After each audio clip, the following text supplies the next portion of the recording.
All right.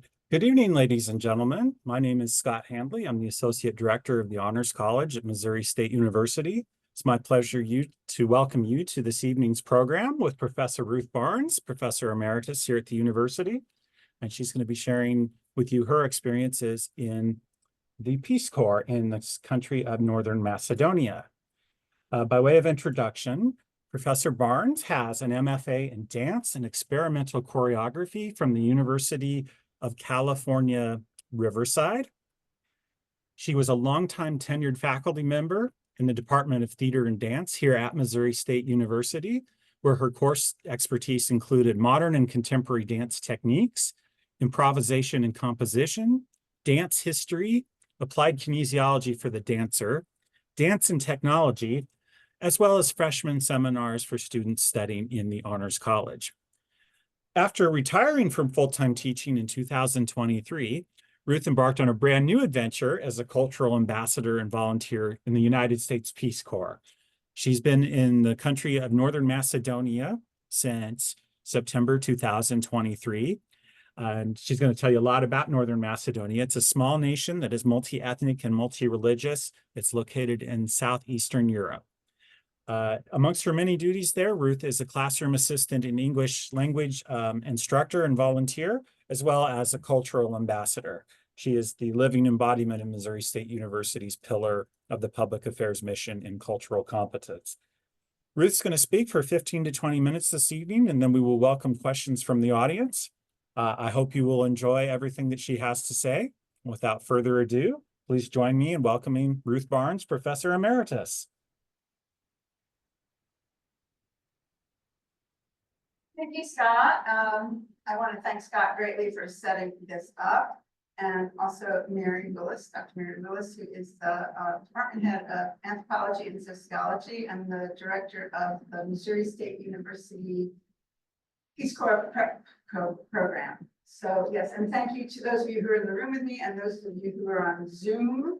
And we're just gonna get started. So now I have to do something that I don't know how to do, which is get out of this. Okay, Scott's gonna help me while I'm doing this because I really have no idea. How do I get into my Zoom on the PowerPoint? Okay. It says launch meeting. Oh gosh, he's gonna have to come back. So, oh, there it is. Okay, fantastic. All right, so let's just do slideshow.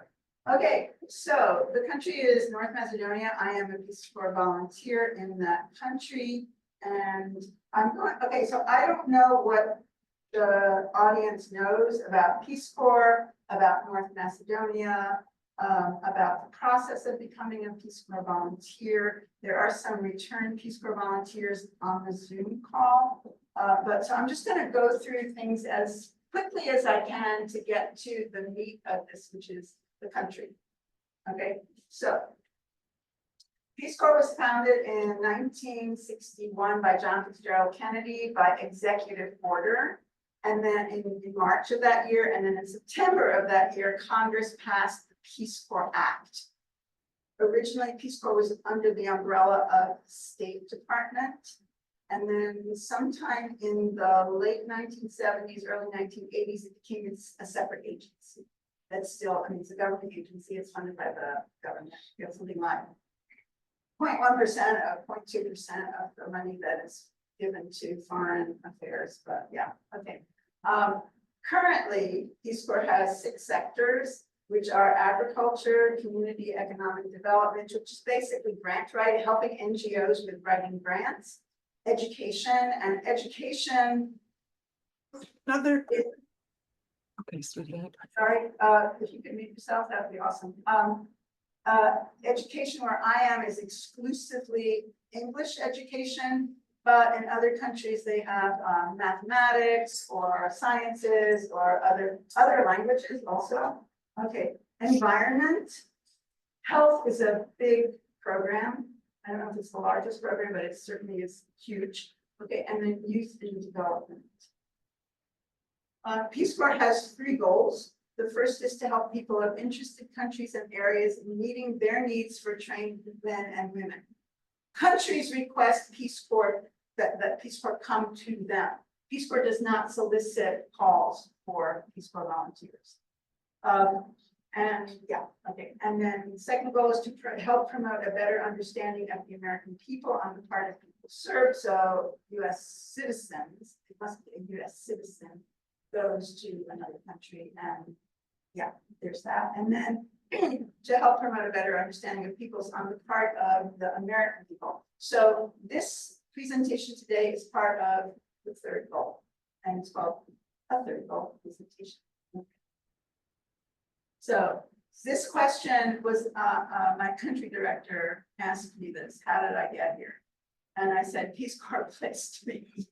And so the application process is varied, and everybody can do it, some of the things differently. You write a letter of motivation, you fill out a very lengthy medical disclosure, which includes things like, what is your tolerance level for very hot and very cold temperatures? And those two extremes are in one question. So I found that very difficult to answer because I actually don't mind the cold, but the heat is not my friend, or I'm not the heat's friend. So, so then you kind of add things to that. You need, I think it's 3 references, and as I'm saying this, it might be 4, but I think it's 3. And then you wait. And then if they want to move your application forward, they contact your references. And before they contact your references, they say to you, make sure your references submit the letters, because if they don't submit the letters, then they have a deadline, and that's done, right? And then, so that's all done, and then you wait. And then if they're interested and they think that there's a fit for you, they will send your name to a country desk. Each country that's part of Peace Corps has its own desk director. And so then that person will send you an email saying, would you like to have an interview? Are you still interested? Because people's lives change in the course of 5 months, right? And so I had an interview with someone, and that went very well. And that country was not going to be possible because of world events. But we kind of knew that that was going to be the case. And so he said, well, you don't have to have another interview. If anything happens, I'll give your name to another country desk, which is what happened. And then 6 months later, I received an invitation to go somewhere. And so then the medical review starts, and there you have tests and exams and doctors and other doctors and dentists, and like everybody, and things that I had never had done. I mean, I had never had an EKG before. I had never had an EEG before. So, stuff like that. And then you wait. And then I got an email saying, oops, we can't send you to that place because you're turning 75 before departure, and it's a very large territory with very limited health care access. And so I was like, oh, we made a mistake. And so would you be interested? So very disappointed, right? And they moved that. And so would you be interested in being considered for another country? And I said, yes. And they said, we'll get back to you in a couple of weeks. So, and they did. 2 months later, they got back to me and offered a place in North Macedonia. And I looked at that and I thought, this is actually probably better because it doesn't get down to minus 40 degrees in temperature. And it's a small country, and there are 2 official languages, but there's more stuff. And it's part of what was Yugoslavia. It was part of what was Yugoslavia. And so I knew a little bit about the region. And so I thought, okay, let's try this. Let's see. So that was my second one. That's how I got there. And then you go to, they give, there's enough advance notice so that I moved out of my apartment, I gave things away, I gave my car away, I flew to New York to see friends there. I went down to DC where our staging was. Staging is a 1 or 2 day event where you meet the other people in your cohort and some of the staff and do some fun activities and to get to know each other. And then we all flew on the same plane to Skopje, the capital of North Macedonia, where we stayed for 1 week of orientation. During that week, because there are 2 official languages in North Macedonia, they need to, these programs need to identify people who might speak both languages or who could speak the other language, which is not Macedonian, it's Albanian. Okay, so I was, to my surprise, placed in the dual language group. And it was a struggle. Macedonian and Albanian have no relationship to each other whatsoever. Albanian is its own language group, the way Armenian is, right? So nobody else speaks this language but Albanians. And it's not really, I mean, there might be words from Turkish, there might be words from French or Italian, or there might be words from Latin, right? But it's definitely its own language. It uses the Latin alphabet.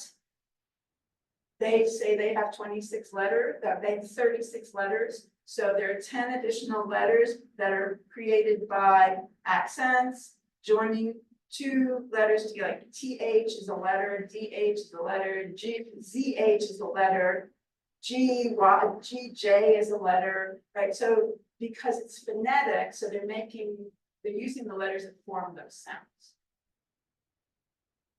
Macedonian uses Cyrillic, but it's a different Cyrillic alphabet from the Russian alphabet. There are fewer letters. Not that many fewer, but there are fewer. Okay, fine. So here we go. So here's where we are. Okay, so this is a map that emphasizes the European Union and the countries that have requested to be part of the European Union. And I don't know the date. From 2020, this is from 2 years ago. Okay, so the yellow is the European Union, and then this green is countries that have that are candidates.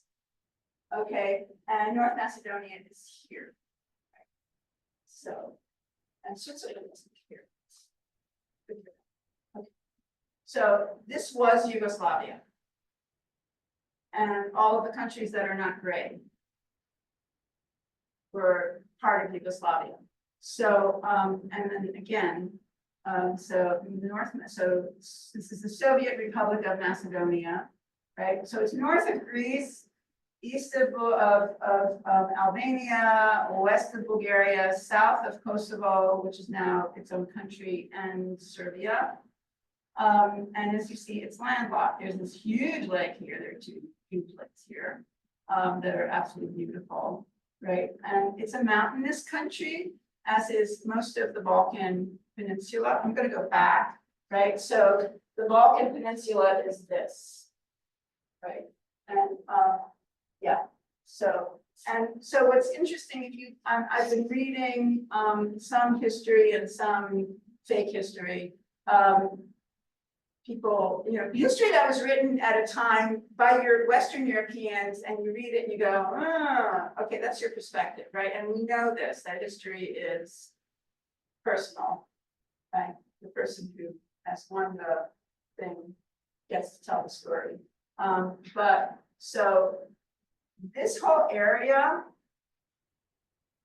does not consider itself to be Europe, and it's not Asia. Right? So what is it? It's the Balkans, right? And the Balkans include Serbians, Bosnians, Albanians, Macedonians, and yeah, so just to kind of emphasize that. And then there are other people who have come in. I'll get to that stuff. All right, so post-Soviet, ex-Yugoslavia country, there is a huge amount of diversity. Actually, more diversity than I was expecting in this little country. And then there's this whole pull toward the West. And then there are other people who want to be more toward Russia, right? So that's a dichotomy. It's a really, there's a tension there that's really powerful, actually. So, and that's a scene from somewhere in the country. I'm not quite sure.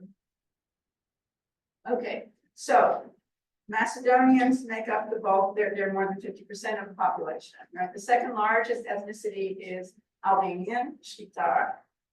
Turks, the Balkan Peninsula was part of the Ottoman Empire for quite a long time, right? And so there's still evidence of Turkish rule, and also the language that comes into the other languages. The food also comes into the other foods, the other ethnicities. Romani, Roma, right? They came from, we used to call them gypsies. They came from India and then spread west.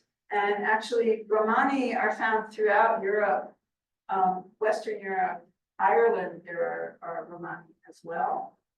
The Serbs also have presence, and then there's this other ethnicity called the Vlach, or Euromanian. Euromanian, the language is an offshoot. It's one of the it's a Romance language, actually, right? So it's from Latin, and it predates Romanian.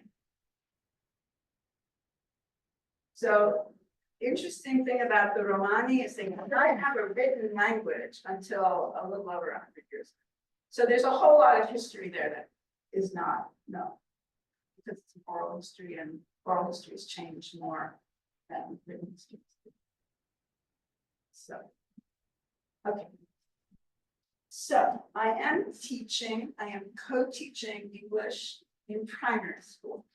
Primary school in North Macedonia goes from 1st grade to 9th grade. At first I was teaching grades 1, 2, 5, 6, 7, 8, 9. And it was interesting. I mean, the kids are fantastic. They're lovely. They're very warm. They're very curious. They want to know everything. The first week that I was there, one of the children, a little girl, says to me, "What color are you going to dye your hair?" And that was interesting to me because I have never thought of dyeing my hair. And also then I started looking around me, and all of the women dyed their hair, all of them. So yeah, I mean, that's just a cultural thing, right? And then how old are you was another favorite. I got a little annoyed with that because I don't really feel like sharing my age. And I would say, you know, this is in my country, this is not appropriate as a question to ask a woman how old she is. And then I got tired of saying that. So I just decided to say that I was 100. And one of the kids believed me. It's like, wow, 100 years old. My goodness, you look good. You know, like that kind of thing. And then they kind of realized that I was joking, and but you know, that I wasn't going to answer their question. But so this is a cultural difference as well. The kinds of questions that Americans ask each other, ask a new acquaintance, does not include things like, how many kids do you have? Are you married? You know, are you whatever? It just doesn't happen. And I've been asked if I was Muslim, and I say no, I'm not gonna lie, right? So no, I'm not. Or, oh, you're Christian? No, I'm not. And then that causes a lot of confusion because those are the only religions that these children know, because that's all they've ever come into contact with. So, you know, it's you know, fine. Okay, so the economically, so there's a very high unemployment rate in the country, something like 28%. Most families have at least one family member, at least one, who lives and works abroad. And at the moment, the countries where the men mostly go to find work are Germany, Austria, and Switzerland. Right? At one point in time, not that long ago, there was a huge influx of Albanians in the United States, right? Probably following the post-World War and all of that. And also Australia. Italy has a very close connection dating centuries back with Albania, right? And so there's a drain of younger people, especially, and sometimes a student will have, like the father is living in Switzerland, and so the child only sees that parent on vacations, right? So, or school breaks, or, yeah, so there's this separation, and since the family unit is very, very important, families live multi-generational housing, so you have grandparents, their children, parents, their children and their grandchildren living together in a house or in a compound. And it's very important that they be together, right? This is the way it is. And I joke with Larim, who's on the call, who's my counterpart, my main counterpart, that everybody in this village is related to everybody else. Everybody is a cousin. Everybody is, you know, and like how many cousins, how many distant, what's the distance between among the cousins is, you know, who knows, but they are the cousins, right? And so I love that because there's this connection across generations, across what might be separate families, but they actually are not, right? And they all know what they're all doing. But I think that, I mean, we had a couple of students, more than a couple of students, whose families are broken up this way, with the father working in another country, and then maybe the whole family will go, or maybe the mother will go, and then the kids stay with aunt, uncle, grandparents, whatever, and until they finish ninth grade, and then they'll move because they have to finish their education, that part of their education. They can't interrupt it and then pick it up in a language they don't know. Does that make sense? Yeah. So there's, at the same time, there's this resilience and ruggedness that we notice. Agriculture is very important. There are farms everywhere. There are so growing crops, but also raising cattle, sheep, goats, and in Macedonian communities, there will be pigs as well. The Albanians don't eat pigs. Almost all of the Albanians in Macedonia North Macedonia are Muslim, so they don't eat pork, right? And they don't drink alcohol. And so wine has become a thing recently. There are vineyards in certain parts of the country, wine production. Some of the wine is exported. If it's exported to the United States, they bump up the alcohol content to 14% because that's apparently what Americans like. And if it stays in Europe or in Macedonia, it's at 11 or 12% alcohol. So yeah, but it's hard work, right? And I noticed that. So the teachers I'm working with oftentimes have another job, and some of the other job might be in the hospitality field, or it could be farming. So they're working a lot. And okay, so the stories of conflict and hope. So there are a couple of things that I know about. Again, thanks to my friends in the village. So, and I'm not clear if I can share the name of we're supposed to like protect ourselves by not telling people where we are. Okay, so I'm living in a village that is in the western part of the country, and the village is 100% Albanian. It's part of a city that is more mixed, right? But still the Albanian presence there is important in all senses of the word. So the village where I'm living was during the Kosovo War turned into a refugee camp for people fleeing, Albanians fleeing, Muslims fleeing, the Serbians, right? And they wound up hosting 50,000 in this little village that normally has somewhere around 3,000 people. So there were tents that were set up, by the Red Cross and the Red Crescent. And then the local people invited the coast guards into their homes.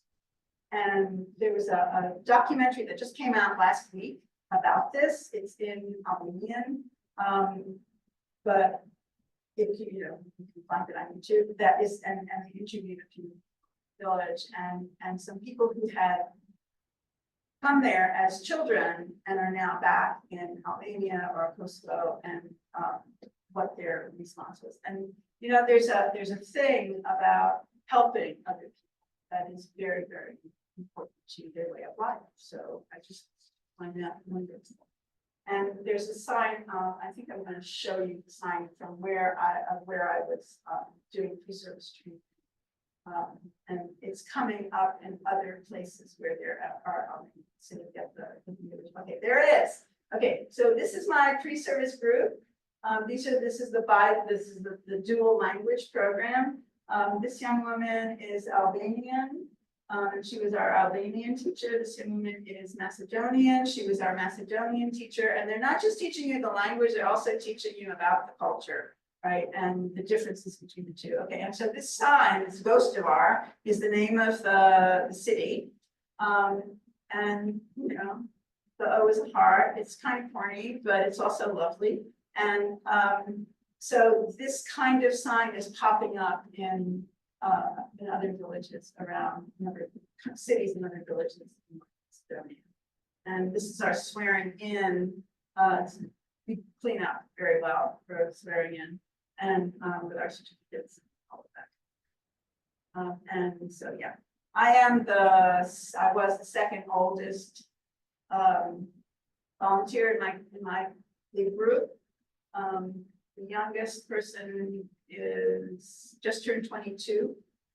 So that's a pretty good span. And our group has the largest number of over 50 volunteers. So yeah.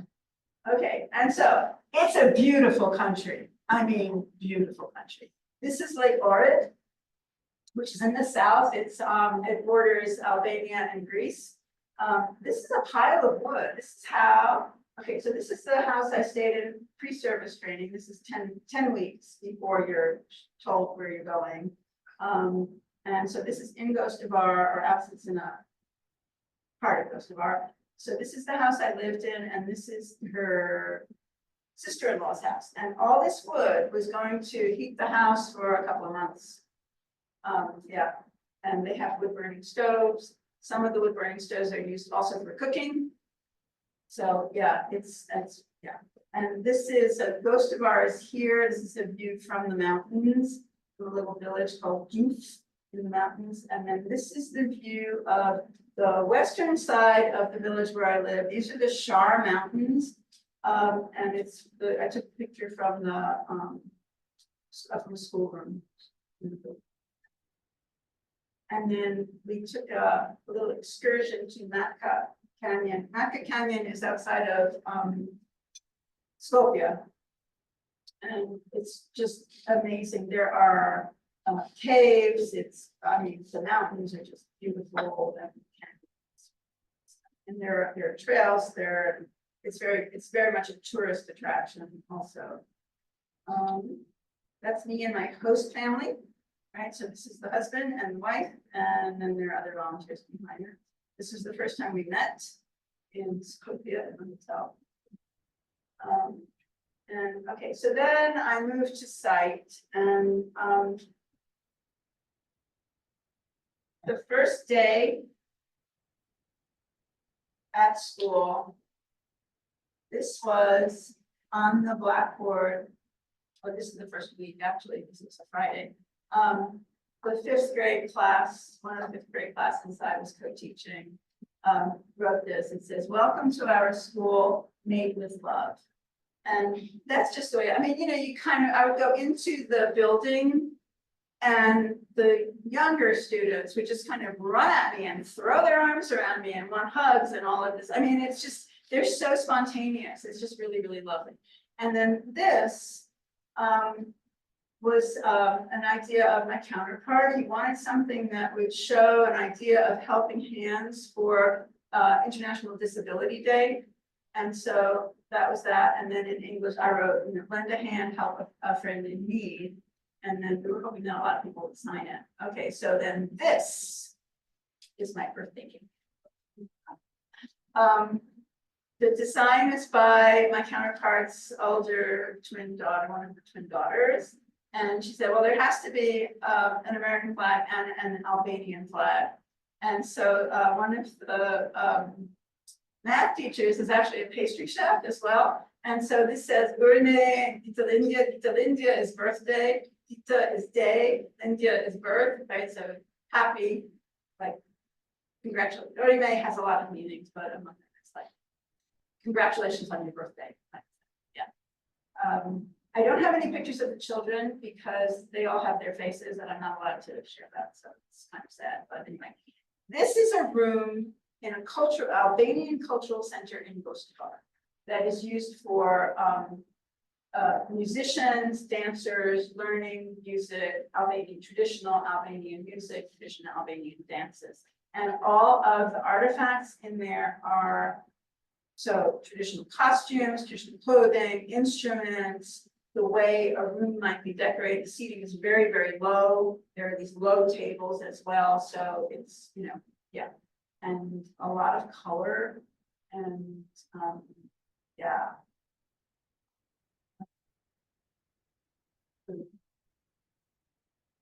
Food, I mean, yeah. So it is, some of this is familiar to me because of my family and also living in New York when I'm growing up in New York and then living in France that has some connection to the Mediterranean, the North African countries. And so some of that food is it's common with this because of the Ottomans, because of people moving around, right? Okay, so this is a kind of bread that before it is put in the oven, she pours liquid yogurt over it, so it makes a glaze, and it's really, really good rolled up thing. This is swarma, which is stuffed grape leaves, stuffed with rice, stuffed sometimes with meat, you know, depending. This is called feta. It's a layered, feta is like pie. Yeah, it's a layered. It's not quite like baklava. It's not that thin, but it's fairly thin dough, right? That is then stacked on top of each other, and there will be in between there will be beans, baked beans, like the equivalent of baked beans, or meat, or ground beef, or cheese, or vegetables, usually leeks. Sometimes I would bring home spinach, and she'd use that also. So that was nice. And this is Isma. She's my host, the wife of the host couple, and she's making this actually, or she might be making another thing that is called flia, or flee, which is that dough, but without anything in between the layers. And they take it out of the oven and then sort of shred it, and then put it back in the pan with a little bit of cheese and some oil, put it back in the oven. 5 minutes later, take it out, and it's delicious. I mean, it's just, and it's simple. It's really simple, and she makes everything, and there's nothing chemical in that at all. So yeah, wonderful. And these are desserts. Okay, so this is baklava. That has nuts in it. This is called shekerpare. Sheker means sugar, so it's like a shortbread, kind of. It's the closest that I could say, but it's lighter than that. And then it's soaked in sugar syrup. Sugar syrup is a big part of dessert. And then this is in a restaurant.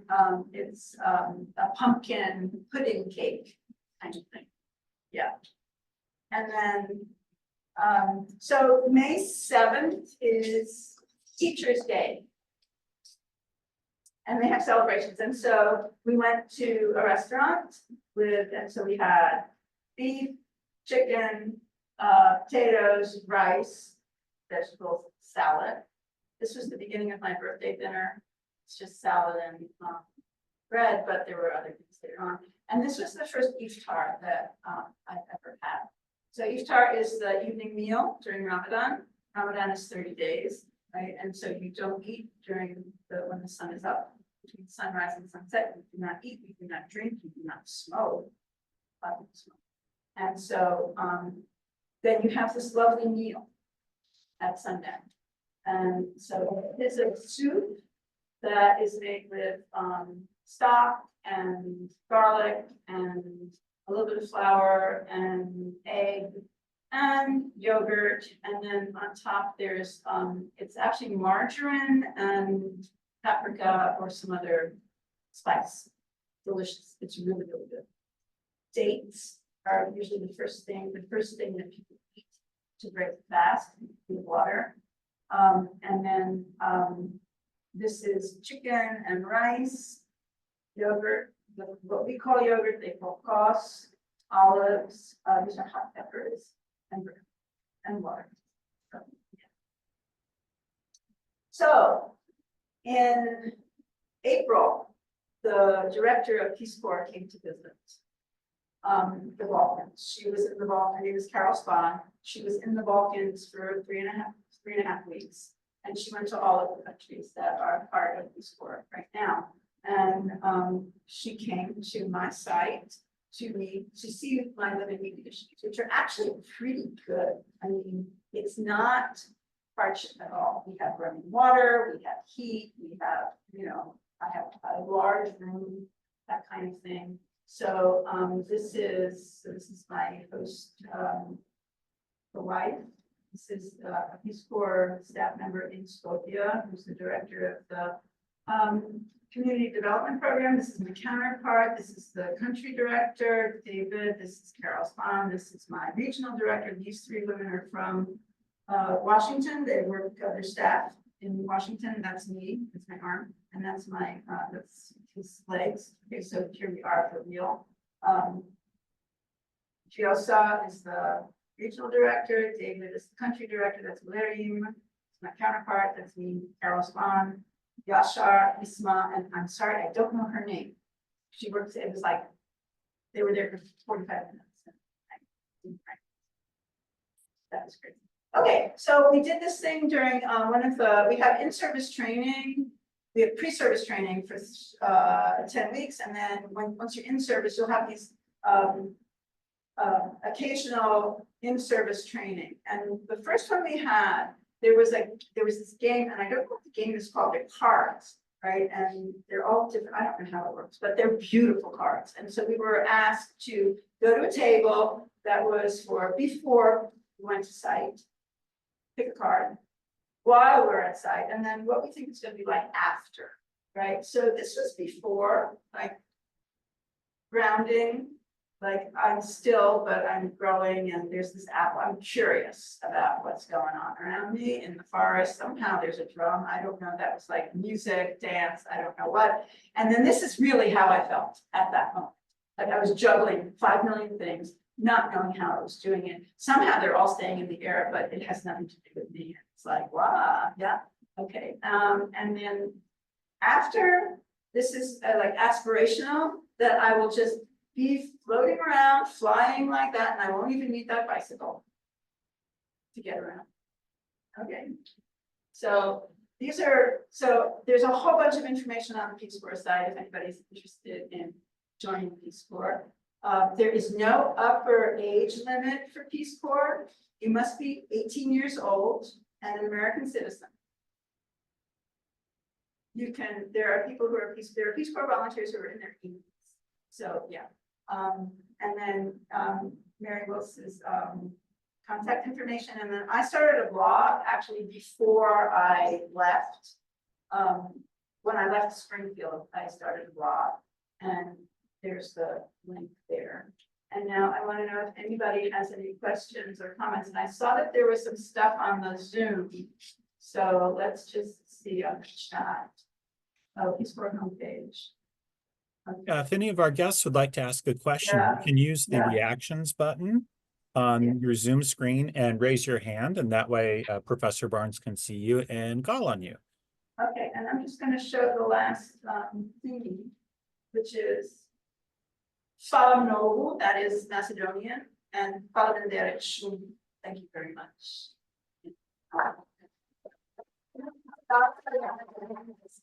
Stop sharing the PowerPoint, And then if anybody has a question in the room with me or on Zoom, we've got 15 minutes. Mitzi. If you're saying on the civil engineer and you're just like a joker, sort of like us, the placement probably is in the education sphere. Okay, so my nephew was a Peace Corps volunteer. I'm just looking. You're welcome, Kathy. Yeah, he's not. Okay, so my nephew was a Peace Corps volunteer in the early 2000s, and then he worked in the DC headquarters for a couple of years, 2 or 3 years. And so he was my point person, mentor. And so before I retired, I was thinking about retiring, rewiring, graduating from Missouri State. And I have never not worked. So the idea of, like, I don't know what, I mean, and also when my father retired, he was impossible. I mean, it was just, he had so much, we have so much in my family, has a lot of energy. Everybody in my family has a lot of energy.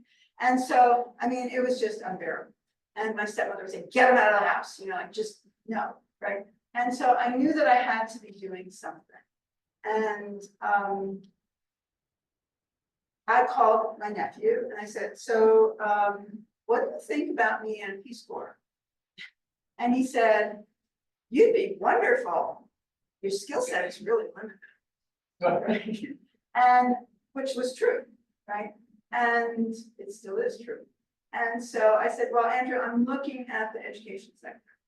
And he said, oh, yeah, of course. So there's the other program that was interesting to me was youth development, but it's not, I don't think, I mean, I might be wrong about this, but I haven't seen it as a standalone program recently in any countries. It's usually tied to education or community development, which actually makes sense.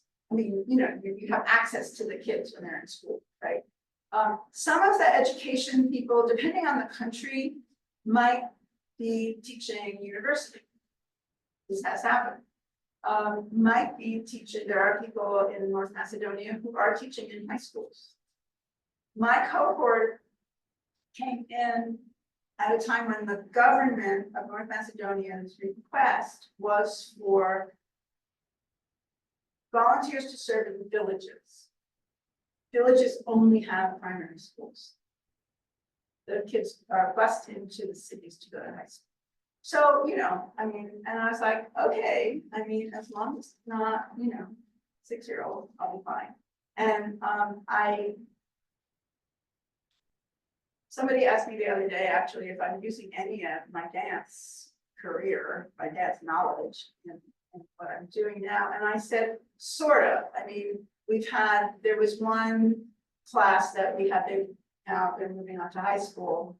So one 9th grade class, quite small class that had several of the boys actually dance, girls not so much. There were only 2 girls in that class.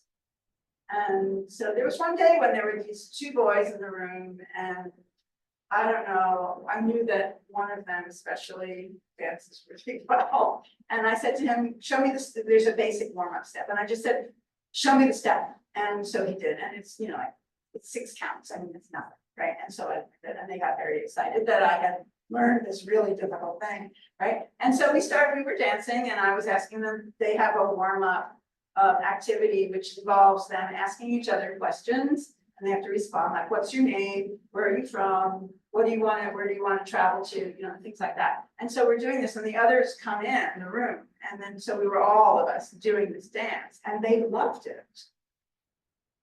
Then we did it with the other 9th grade class, and they hated it. You know, so it's sort of like, you know, you're kind of adapting all the time, which for me is part of my dance life also. I mean, Sarah will attest to this, right? The kind of improvisation is such a big thing, right? I mean, the learning the steps is also a thing, but it's more for me about like, okay, so what are we going to do with this, right? So from that perspective, yeah. John. Yeah, welcome, Ruth. I'm just excited to hear about all your experiences. Thank you. I have two brief questions. One is a personal one. How, of all your experiences, I know language is a difficult anytime we get a placement like this or live overseas, but what's the thing you miss the most about your own culture? And what did you experience as a surprise in terms of your encounter with Macedonian culture? Right. Okay, I'm going to answer the second question first. I was very surprised initially at how westernized especially the family I was staying with in Gostivar, how westernized they are. This is well, he lives in Austria. The husband lives in Austria. The wife speaks. So they lived in Italy for a while. So they speak Italian, he speaks German, she speaks Serbian, and they both speak Macedonian and Albanian, and she speaks pretty good English, and he doesn't, but that's okay. Their daughter does, and their son does. I mean, it's just like how westernized. And okay, so there's that, and also television is on all the time, and cell phones are on all the time. So there's this sort of curious technological thing, and the knowledge of the rest of the world that I think Americans don't have, and I would like people to have, you know. I think that my thought is that everybody should live in a foreign country for at least, you know, a couple of years of their lives, preferably when they're younger, but you know, whatever, at any time. So there was that, and then what do I miss? I mean, I always miss friends and family, and but I have lived in a lot of different places. So I sort of like, where's home? What is home? And because today, so this is one of those, technology. The family I'm living with, the parents speak with, both of their children are now living abroad, and their grandchildren are living with the parent, their children. So they don't have that, family is there all the time thing in 3D in the same room, but they're on the phone with them at least twice a day. What are you doing? How are you? What are you having for breakfast? What are you having for dinner? You know, all of that. What do I miss about? Okay, I can tell you, I don't miss driving at all. I'm not driving. I actually am happy about it. That was before I left. I was like, yes, I don't have to drive.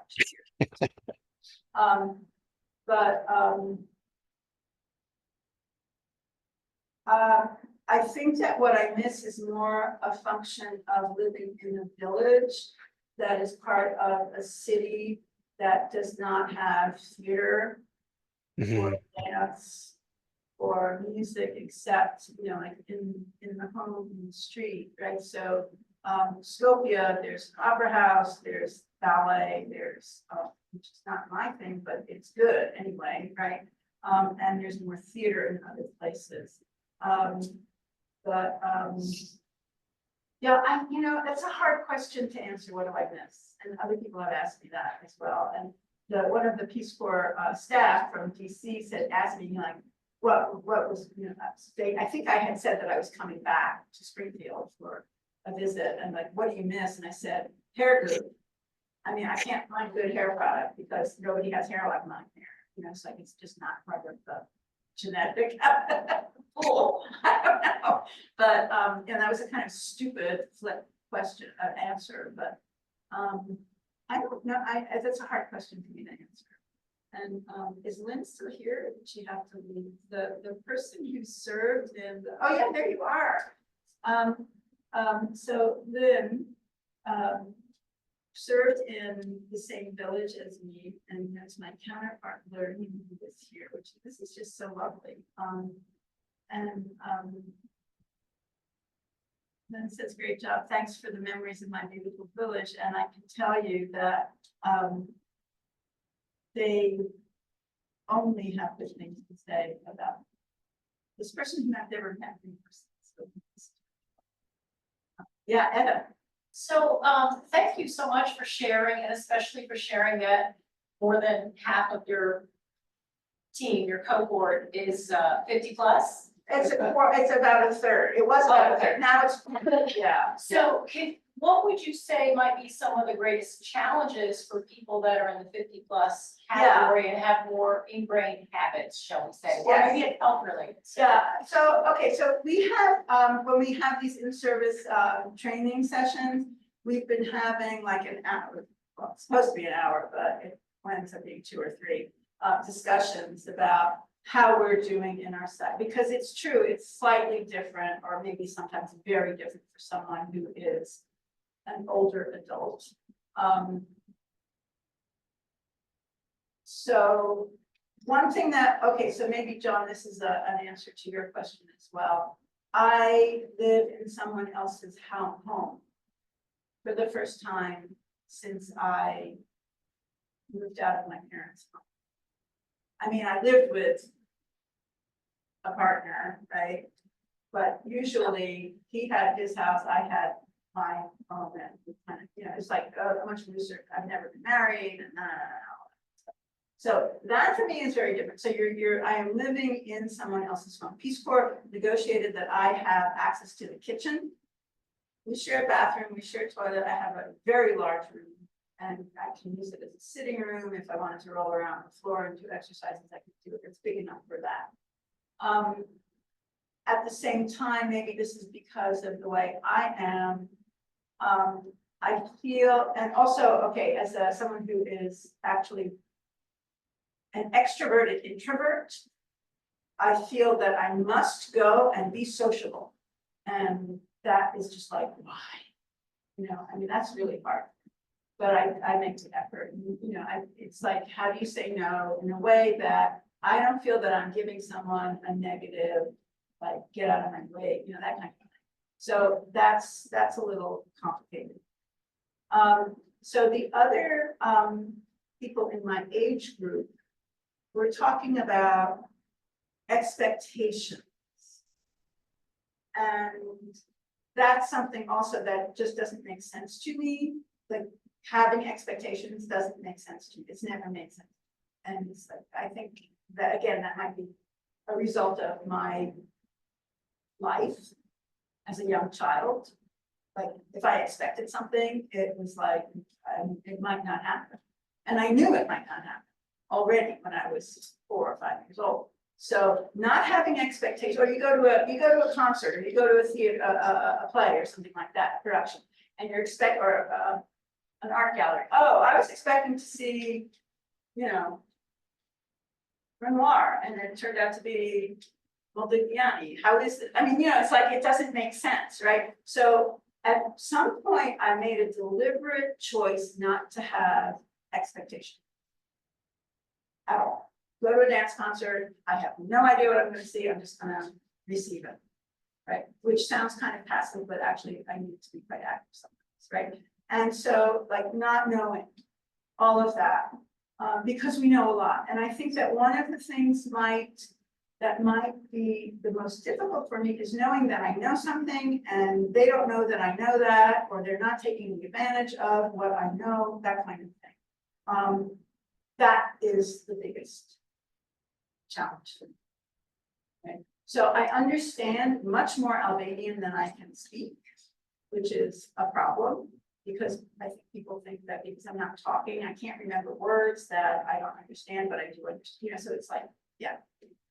Some people have a harder time with language acquisition than others, but I think that that's kind of more a function of that particular brain than it is a function of age. So I don't know. I'm not sure about. I don't know if I answered your question. Yeah. Okay, Wanda. Yes, questions. So I sense a lot of things throughout everything you talked about of rewarding experiences, but if you could say at the point where you're at, which I know is 6 months. So we left here in September, so it's been 9 months away. But yes, you're right. In terms of at the site, it's been since December.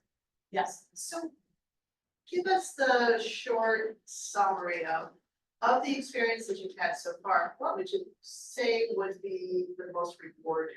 Oh, okay. So The sales pitch. okay, I'm going to repeat. Rhonda's asking. I don't know if you all can hear what she said. Did you hear her? Zoom people, did you hear? Yes, no? Yes, yes, okay, thank you. Okay, so the most rewarding. There are a few things, actually. So seeing the student who never talks, who never participates, ask to be included in an activity that he's never done. And then talking with Larry, my counterpart, afterwards, and hearing, wow, and it's like, how did that happen? And I can put together a thing of, I went and talked to that child during class one day because he was always by himself. And it was just like, hey, you want to do this thing with me? And he kind of stared at me like, what? And if I speak Albanian, they don't necessarily understand me. It might be accent, it might be that they're not expecting me to speak Albanian. And it's also like, I don't know what. Anyway, but so that was like this, whoo, this something really happened here. So that was one thing. And then at home, I decided to do Ramadan. I decided to fast. And I had never done this before. I had tried to fast on Yom Kippur once, twice, 3 times and failed. And so, but I was like, okay, I'm going to see if I can do this because everybody in the village is Albanian. Everybody in the village is Muslim. I don't know if everybody in the village is observant. I have no idea, but and so, and they said, everybody said, you don't have to do that. And I said, I'm not doing it because I have to, I just want to. I mean, it's a respect thing. It's like, yeah. And so the appreciation that they expressed, I mean, they were telling each other that I was doing it, right? They were telling people who came from other places, oh, she's fasting. Wow. So those are 2 things, but I think, and being invited into someone's home and just sitting there. I mean, what do you do? It's just, yeah, it's lovely. It's just lovely. And there's a practice that the Albanians have. I can only talk about the Albanian population in the country because this is my experience. I can't talk about Macedonia or Roma or, but the idea that you welcome the stranger. My house is the house of Allah and guest, and the guest might be an enemy, which is another concept that was just so alien to American culture also at the moment, especially. And so, there's a beauty in that, that I don't know. I mean, I haven't experienced that kind of thing for a very long time. So I experienced it in Britain when I had a Fulbright in Scotland and being invited to homes for Christmas, which again I don't celebrate, but it's like you can't be alone that day, right? You must come, right? And the same thing here. Yeah, and yeah, and I don't know.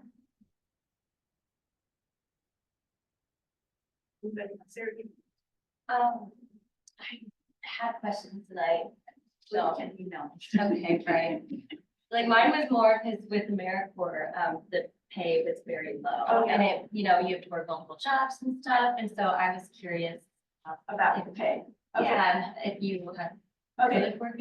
So what Peace Corps does globally, volunteers are given, so the rent is paid for by Peace Corps. They negotiate that for you. They give you, so I receive a certain amount of money from Peace Corps for rent and for household expenses, and I give that to Islam. Okay, and then I have a stipend. And the stipend Peace Corps volunteers receive is the equivalent of a living wage in that country. And we're going through a review right now because we did a cost of living survey with the Peace Corps North Macedonia staff, because the volunteers who are in the capital receive a little bit more money because it is known that prices for food and all that are more expensive in Skopje than are theoretically anywhere else. But then there are volunteers in Ohrid, which is a major tourist place, who were getting the same amount as I was. And they were not being able to make ends meet. So the purpose of the survey was to get input from the volunteers so that they knew. So the place that got less pay, like they have a process to make sure that like changes and stuff, it sounds like they're. They're trying to Cool. correct it. They're trying to correct it. Do you have to meet a certain amount of hours? and So yeah, tracking and stuff? okay, so we are limited, actually, 20 hours of teaching classes a week. And then there are secondary projects. I have only had like one, is that right? No, 2 secondary projects since I moved there. One was we set up a multilingual club once a week with Macedonian, Albanian, French, because I speak French and English. And it was kind of crazy, but it was fun. Yeah, it was fun. And then we did a spelling bee for 5th and 6th grades, right? So, and then I was helping write grant proposals also for a couple of dream projects that, may or may not happen. So I don't count hours, but, Okay, yeah, so I think it's very different from AmeriCorps, actually. I think so too. Yeah, and then we're going to do a travel camp, an English travel camp, day camp in the first week of July. You go to a different country every day, look at the flag, learn a song or a dance or a sport, and other facts about the country, and learning words, English words too. So whatever. Yeah. And then next fall, starting in fall, I might teach a dance class. I don't know. There's some other things where if the library is updated, then we might do some more clubs and tutoring, stuff like that. Yeah. Do you get coffee in the morning? Do I get coffee in the morning? So Larry takes me to a coffee shop. So the coffee shops are for men. And in where I am anyway, but I go with them. I I didn't realize that at first, and then when I did, I got a little kind of anxious. But it's like, depends where you go. Yeah, so I make my own, I have breakfast. I am one of the few people I know in that village who has breakfast before work. Yeah, so breakfast happens like mid-morning or at 11, or you just have coffee. So yeah, I have coffee. So the woman whose house I'm living in and I have breakfast at the same time. Her breakfast is Turkish coffee and cigarettes, and mine is yogurt and fruit and Italian coffee, because I have a little bit of So I had a couple of other questions. Okay. And you can be quick, but like what is their impression of Americans? Were they, did they ask, questions did they ask you about America? Like, do they see our movies and our TV? Oh, yeah, oh my goodness, okay, so the children know a lot of English. Yeah. Because they are on TikTok, they are on YouTube, right? The home watching is mostly Turkish soap operas that are dubbed into Albanian or Macedonian. And football is huge, especially right now because they're all playing. And the news. And yes, they have opinions about the upcoming presidential election. Okay. And yeah, but they love, I'm gonna tell you, they love Madeleine Albright. They love Bill Kosovo. They love Bill Clinton. Hillary Clinton visited the village where I'm living, as did Richard Gere. You know, because of this influx of refugees. So, have you made any major mistakes with the language or heard them make mistakes with English that are humorous? Larry, have I made mistakes in the language that was humorous? I mean, I know like when I've heard people, if English isn't their first language, they say something and it's humorous, or I have tried to speak a foreign language. Oh, I'm sure, but you know, everybody's very polite, so. So you don't know. Yeah, I don't know. One of the students told me that I have a French accent when I speak, both Macedonian and Albanian, which is kind of funny. And I said, is it the R? Because they roll their R's in both languages, and the French go, right? And so he said, no, it's not that at all. And he looked puzzled, and I said, oh, it's probably the cadence of the language, right? So we had a moment. I hope you don't mind me saying this. I'm looking at your name on my screen. With the word since and sense. So the Midwestern univowel exists in North Macedonia because the it sound does not exist in Albanian. There's no it. There's there's o, u, but there's no it. So, you know, like saying since or prince, it comes out prince, sense. And so, yeah, so that was kind of the reason, but I mean, I don't know. I'll have to pay attention to that and I'll let you know. Yeah. And, yeah. I'm sorry. That's okay. I can't, yeah. So we are way past time. It's 7:10. But, oh, Larry, yes, go ahead. Well, hello. How are you? Can you It's show it 2 yourself? You turn it's your 2 camera on. a.m. It's 2 a.m. here. I I just know. wanted to say hello. And I enjoy your presentation like always. And my question to you is when you're coming back? We all here miss you. Yes. Tenerpur. I'll be back on Wednesday. Wonderful. I leave Looking here tomorrow. forward. Yes, I know. I leave here tomorrow morning and I arrive in Skopje Wednesday morning. Wonderful. Yes, and I will be tired, but then we will go buy things for the camp. This is great. I mean, all these people are listening to us having this funny conversation. I love it. Yeah, and I miss you too, and your family. Okay, well, I'm going to thank everybody again. And Scott, will close this down as you can and follow Ruth, the- can you hear me? Yes, Sylvia, yes. Well, I just want to say hello. Oh, thank you. So this is one of my high school classmates. Oh, yeah, right. This is wonderful. I mean, It is. I don't know. I'm going to tell the group about it on Wednesday. Oh, thank you. Okay, all right. Thank you. You're- Okay, and I will be back in North Macedonia when you see them. So. You look great. Okay, I think we have to close this down, Scott, so it's up to you to shut it down. Thank you all so very, very much. And Thank you, Ruth, for sharing. you're welcome, John. It's my pleasure. And check out the blog. It's barnesdance.blog, and there's one there from last summer up to today. Bye. Thank you, everyone. Thank you so much for attending. Thank you.